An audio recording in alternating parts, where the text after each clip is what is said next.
Meskipun anaknya memiliki keterbelakangan mental, tapi hal itu tak membuat ibunya gimana-gimana. Ibunya tetaplah menyayangi Dojun sebagaimana mestinya. Dojun hanya memiliki satu teman, yaitu seorang pemuda bernama Jin-tae. Meskipun ibunya tak begitu suka anaknya berteman dengan Jin-tae, karena dinilai Jin-tae itu memang bukanlah seorang anak muda yang berperilaku baik. Tapi ibunya tetap membiarkan anaknya bermain bersama Jin-tae, karena hanya dia teman satu-satunya yang Dojun punya. Dojun memanglah sudah dewasa, umurnya bahkan sudah bisa dikatakan pantas untuk menikah. Tapi karena Dojun memiliki keterbelakangan mental, jadi anaknya sesekali masih berperilaku seperti anak kecil. Suatu malam, ia janjian bersama Jin-tae untuk bertemu di sebuah kafe. Tapi sampai larut malam, Jin-tae tak juga datang. Akhirnya, Dojun pulang seorang diri dengan badan yang sedikit agak sempoyongan sambil bermain-main dengan bola golfnya. Di jalan, ia melihat seorang wanita muda dengan pakaian sekolahnya berjalan sendirian. Dojun mengikuti perempuan itu pelan-pelan dari belakang. Lalu kemudian wanita itu masuk ke sebuah rumah kosong yang gelap gulita. Ia lihat ke dalam, lalu Dojun memutuskan untuk pergi. Tapi tak lama kemudian ada sebuah batu besar melayang ke arahnya. Dojun tak menghiraukan akan hal itu dan langsung pergi dari sana. Sesampainya di rumah, ia langsung tidur di samping ibunya. Karena meskipun sudah besar, Dojun memanglah setiap malam tidur bersama ibunya. Besok paginya, terdapat seorang mayat perempuan di atap sebuah rumah yang sedang diselidiki oleh detektif dan sejumlah polisi di sana. Ternyata, mayat wanita itu adalah perempuan yang suatu malam diikuti oleh Dojun. Dan mayat wanita itu tepat berada di atap rumah kosong yang ia masuki sewaktu malam. Lalu akhirnya Dojun pun ditangkap oleh polisi berdasarkan kesaksian seseorang yang melihat Dojun sewaktu malam mengikuti wanita tersebut. Di kantor polisi, ia pun diinterogasi oleh detektif. Dojun memang bukanlah seseorang yang begitu pandai untuk mengingat. Ia bahkan seringkali lupa apa yang sudah ia perbuat. Di sana, Dojun tidak mengaku kalau ia membunuh atau mengikuti mayat wanita itu. Karena semalam, yang ia ingat hanya tidur bersama ibunya. Tapi detektif itu mempunyai sebuah bukti, yaitu bola golf yang tergeletak di dekat lokasi kejadian di mana mayat wanita itu ketemu. Setelah itu, ibunya pun datang dan menanyakan apa yang sebenarnya terjadi. Polisi itu sudah memutuskan kalau Dojun memang membunuh mayat wanita tersebut. Tapi ibunya tak percaya. Tak mungkin anaknya melakukan hal itu. Anaknya tak akan sanggup membunuh seseorang. Malamnya ia langsung menghampiri salah satu detektif dan meyakinkan kalau anaknya bukanlah seorang pembunuh. Bahkan anaknya untuk membunuh seekor lalat pun tak sanggup. Detektif itu tak bisa berbuat apa-apa karena semua bukti yang ada memang mengarah kepada Dojun. Besoknya, reka adegan kasus pembunuhan itu pun dilakukan di lokasi di mana mayat itu ditemukan. Di sana orang-orang semua melihat reka adegan tersebut. Dojun sama sekali tak paham sebenarnya apa yang sedang ia lakukan. Bahkan ia sempat-sempatnya melambaikan tangannya kepada seseorang wanita di sana yang ia suka. Mayat wanita itu bernama Ahjung. Akhirnya ibunya memutuskan untuk menemui seorang pengacara yang terkenal tak pernah kalah dalam kasus manapun di kota tersebut. Pengacara itu datang bersama ibu Dojun mengunjungi anaknya di dalam penjara sana, menanyakan setiap detailnya ketika malam di mana ia mengikuti Ahjung. Ibunya yakin anaknya pasti melihat sesuatu yang lain, sesuatu yang mungkin saja bisa membebaskan anaknya dari penjara. Dojun mencoba mengingat sesuatu, tapi yang ia lihat malah sesuatu yang sama sekali tak ada hubungannya dengan permasalahan. Pengacara itu tahu kasus yang ia tangani tak akan bisa menang, apalagi mereka bukanlah seorang keluarga yang mempunyai uang banyak. Jadi pengacara itu memutuskan untuk pergi. Sekarang ibunya menghampiri rumah sahabat anaknya satu-satunya, yaitu Jin-tae. Karena Jin-tae satu-satunya orang yang dekat dengan anaknya, ditambah malam ketika anaknya pergi itu memanglah akan bertemu dengan Jin-tae. Ketika sampai di rumahnya, di sana tak ada siapapun. Ia pun memutuskan untuk mencari-cari sesuatu di sana. Kemudian, di lemari, ia melihat sesuatu yang begitu mencurigakan. Ia gunakan sarung tangan dahulu agar tak menghilangkan sidik jari atau jejak apapun. Ternyata di sana ia melihat sebuah stick golf lengkap dengan bercak darah yang menempel. Ia langsung pergi dari sana membawa stick golf itu. Ia pergi ke kantor polisi, menunjukkan sebuah bukti yang ia punya. Tapi, para polisi di sana yang memang sekarang sudah memanggil Jin-tae tidaklah menemukan sebuah bukti yang kuat kalau kasus pembunuhan Ahjung itu berhubungan dengan Jin-tae. Dengan sedikit rasa sedih, sang ibu pun pergi dari sana. Tak peduli meskipun hujan sedang lebat-lebatnya. Di jalan, ia membeli sebuah payung bekas dari seorang pria tua pemulung sampah. Malamnya ia pun kembali pulang. Di rumahnya, ada Jintae, sahabat temannya yang ia tuduh sebagai pembunuh tadi. Jintae benar-benar merasa sangat dikhianati oleh ibu Dojun. Akhirnya sang ibu pun memberikan sedikit uang sebagai permohonan maaf kepada Jintae.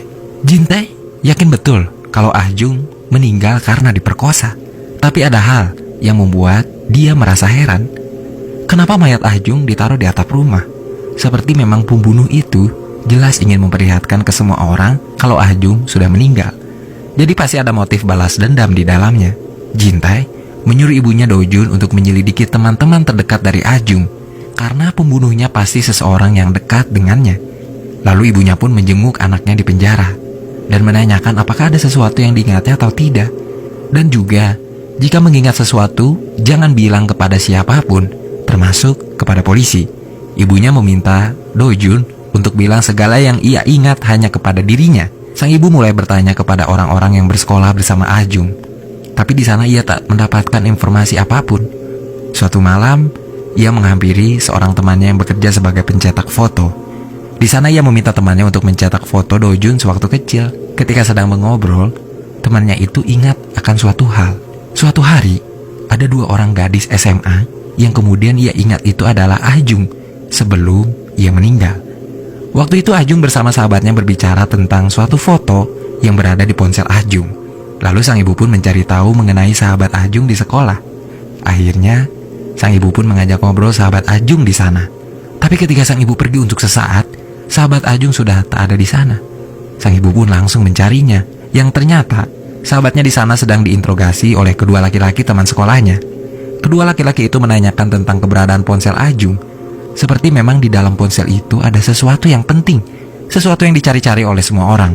Lalu, sang ibu pun memutuskan untuk memanggil Jintae untuk membantu dirinya untuk menginterogasi kedua orang itu, yang kemudian ia beri upah uang yang lumayan cukup banyak. Jintae menanyakan tentang ponselnya, tentang kenapa ponsel Ah Jung dicari-cari mereka berdua. Lalu, akhirnya kedua laki-laki itu menjelaskan pelan-pelan tentang Ah Jung yang tak diketahui oleh semua orang, bahkan mungkin tak diketahui oleh keluarganya sendiri. Ah Jung ternyata bukanlah seorang gadis yang lugu seperti kata kebanyakan orang. Ah Jung merupakan seorang wanita yang sering disewa oleh laki-laki hidung belang. Semua laki-laki yang menyewa dirinya selalu Ah Jung foto secara diam-diam. Jadi itulah kenapa ponsel itu memanglah sangat penting untuk mereka berdua, karena mereka berdua adalah salah seorang yang berada di ponselnya Ah Jung. Di dalam penjara, Dojun seperti mengingat sesuatu sebelum kejadian, di mana ketika Ah Jung memasuki sebuah rumah kosong. Di sana, Dojun mengingat seorang pria tua yang bersembunyi di dalam rumah kosong itu. Sedangkan ibunya, setelah selesai menginterogasi kedua orang yang dibantu oleh Jintae, ia langsung berlari ke suatu tempat. Ternyata ia menghampiri rumah neneknya Ah Jung, di mana Ah Jung tinggal di sana berdua bersama neneknya di sepanjang hidupnya. Di sana, sang ibu menanyakan di mana ponsel Ah Jung berada, karena ada sesuatu di ponsel Ah Jung yang sangat penting untuk ia bawa ke kantor polisi. Lalu, neneknya akhirnya menyerahkan ponsel milik Ah Jung yang ia simpan di sebuah gentong berisikan beras. Di perjalanan, sang ibu melihat foto-foto di ponsel milik Ah Jung yang kemudian ia perlihatkan kepada anaknya di dalam penjara sana. Akhirnya, ketika di ponsel itu menunjukkan seorang pria tua, Ah Jung pun langsung mengiyakan kalau itu adalah orang yang bersembunyi di dalam rumah kosong sewaktu ia mengikuti Ah Jung. Ternyata, sang ibu pernah bertemu dengan pria tua itu. Pria tua itu adalah seorang pemungut sampah yang beberapa hari yang lalu ia membeli sebuah payung bekas kepadanya. Kemudian, sang ibu pun menghampiri rumah pria tua itu.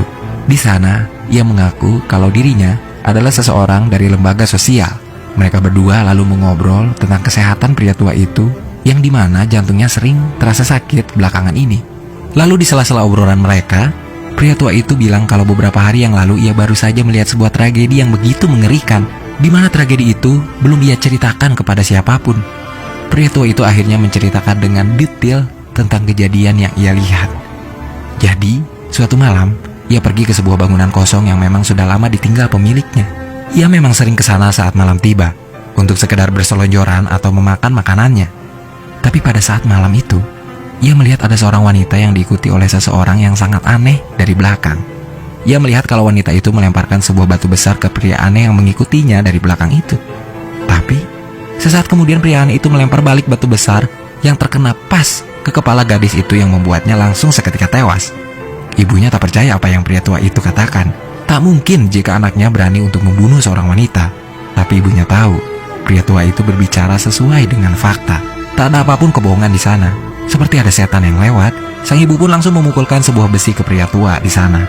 Yang sontak saja hal itu membuat pria tua langsung tewas seketika. Tapi, sesaat kemudian, ibunya seperti tak percaya kalau ia membunuh pria tua di sana. Ia begitu menyesal, tapi rasanya hal itu sudah sangatlah terlanjur untuk disesali. Akhirnya sang ibu pun membakar rumah pria tua itu untuk menghilangkan jejaknya. Ia pergi dari sana pelan-pelan, pikirannya masih tak percaya atas apa yang sudah ia perbuat. Ia benar-benar menyesal atas apa yang ia lakukan. Lalu beberapa hari dari sana, detektif datang ke rumah sang ibu. Ibunya tahu, ia akan dipenjara. Tapi ternyata, sang detektif ke sana bukanlah untuk menangkap ibunya, tapi untuk memberitahu kalau pembunuh Ah Jung yang sebenarnya sudah tertangkap. Dan Do Jun sudah bisa dibebaskan segera dari penjara. Menurut informasi polisi, tersangka mengaku sebagai pacar dari Ah Jung yang merasa sakit hati. Lalu, sekarang sang ibu dipertemukan dengan pembunuh asli Ah Jung. Tapi ibunya seketika menangis sejadi-jadinya. Ibunya tahu, pria tua itu bukanlah pembunuh Ah Jung. Anaknya lah yang memang pembunuh sebenarnya. Tapi rasanya ia tak mungkin mengatakan hal itu kepada polisi. Ia tak mungkin membuat anaknya sendiri terkurung di dalam penjara sana. Mereka berdua pun sekarang kembali makan bersama di rumahnya. Ibunya seperti menyimpan sebuah beban. Sebuah beban yang mungkin tak akan pernah lepas dari benaknya. Ia tahu, resiko ini memang haruslah ia terima. Membiarkan seseorang yang sama sekali tidak bersalah di penjara agar anaknya bisa keluar dari penjara.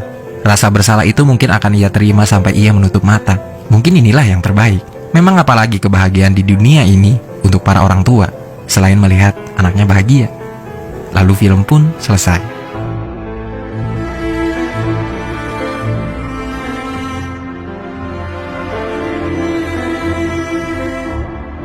Gimana filmnya?